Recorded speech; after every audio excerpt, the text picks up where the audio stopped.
Russia. Men's lust for war has caught the attention of Diana Prince. Wonder Woman stands upon bigots and racists, separated by their political differences. She gave them the opportunity to play fair, but now, the god of war is angry, and she will show these men what war is really like. An enormous earthquake devastates the area. This wasn't Diana's doing. The news broadcast announces a global catastrophe. Earthquakes have littered the world, and the death toll is rising to an unimaginable number. Fortunately, eyewitnesses have placed the Justice League all around the globe, helping where they can. Beijing. Rookie Lanterns Simon Boz and Jessica Cruz have stabilized the skyscrapers following the earthquakes. Their next mission is to handle the devastations in Hong Kong. New York. Cyborg stops an out-of-control train from crashing into civilians. His tech informs him that there are 200 kids trapped in a collapsing school. That's where he is heading next. San Francisco. Barry Allen did what he could, but there is a daughter missing somewhere in the wreckage. He calls to the Speed Force for power. The Speed Force answers the call, giving Barry an enormous amount of adrenaline coursing through his veins. In a matter of seconds, before a mother's water bottle falls to the ground, her daughter is saved by the fastest man alive. Deep under the sea, Aquaman is tied up, saving his people from a watery grave. The whole oceanic crust has moved, causing these powerful earthquakes. Arthur can tend to his people because he knows that his teammates are doing their job, and they do it well. Hong Kong. The Lanterns have successfully stopped the raging tsunami from destroying the city, but Jessica notices the civilians are acting very strange. Their rings begin to drain of its power, and they fall towards the tsunami. But in San Francisco, Barry Allen loses his speed while attempting to save a civilian. Cyborg saved the school, but he lost communication with the League. Fortunately, Batman returns the call. The quakes are minimal in Gotham, and the Dark Knight is en route to where he is needed. Batman then asks, what is he doing? Cyborg informs the Dark Knight that the doppelganger has been spotted all around the world performing miracles. Chicago, Boston, Washington DC. Heck, he just saved the president. If earthquakes weren't enough on Batman's plate, he now stands before something unusual. Then, the usual happens. The latch opens up and a swarm of creatures emerge, attacking the civilians. Atlantis. Aquaman finally has a grasp on the situation at hand, but the phenomenon has reached the bottom of the sea. His people no longer control their minds, and they no longer follow his commands. They attack the king of Atlantis while the city crumbles around them. Eastern Europe. The mindless has risen, and they converge upon the Amazonian princess. They say that the awakening is starting, and the kindred are coming.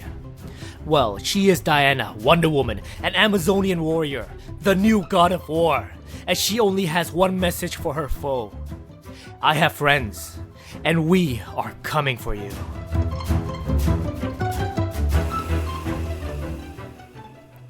What's going on, guys? Welcome to Comic Island. My name is Joey, and thank you so much for watching my review and recap of the Justice League Issue 1. Okay, so we are officially done with the New 52 Justice League, and now we are starting with Issue 1 following the Rebirth one-shot. I'm hoping that I can continue covering the Justice League till it ends, but I have my doubts when Jeff Johns and Jason Fabok left the books, and now we have Brian Hitch as his new writer. So let's see how this issue stacks up, and let's go over a few things that stood out. The moment I feasted my eyes on the first page, I was already impressed. I knew Brian Hitch is writing Justice League Issue 1, but the art is now in the hands of Tony S. Daniel, and I couldn't be more happier.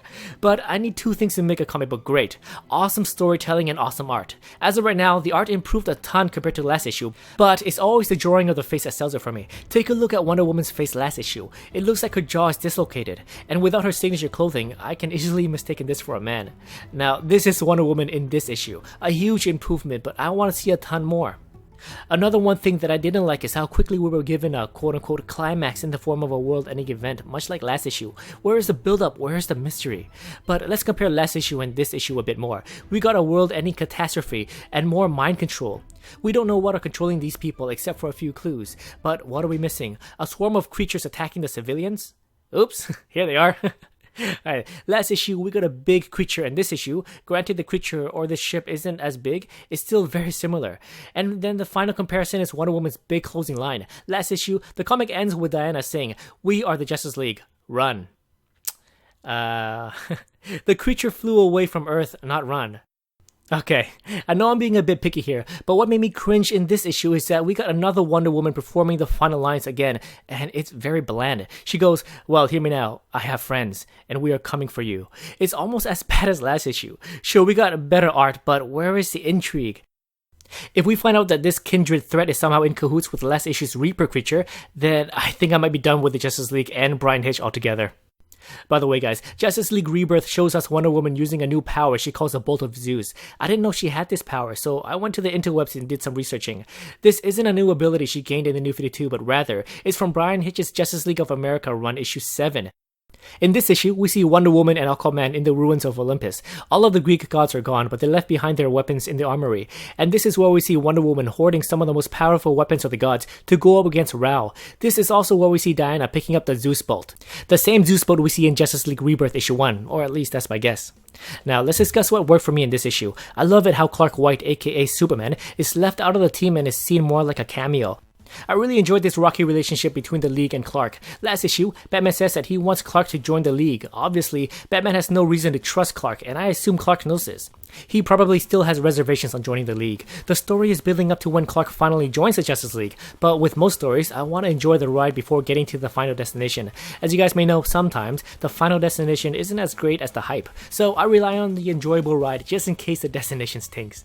But that's just my opinion. What do you think about Justice League issue 1? And are you guys enjoying Brian Hitch's narrative so far? Please let me know in the comments below. Thank you so much for watching my review, and as always, if you enjoyed this video, please like, subscribe, and I'll see you guys next time in another Justice League video.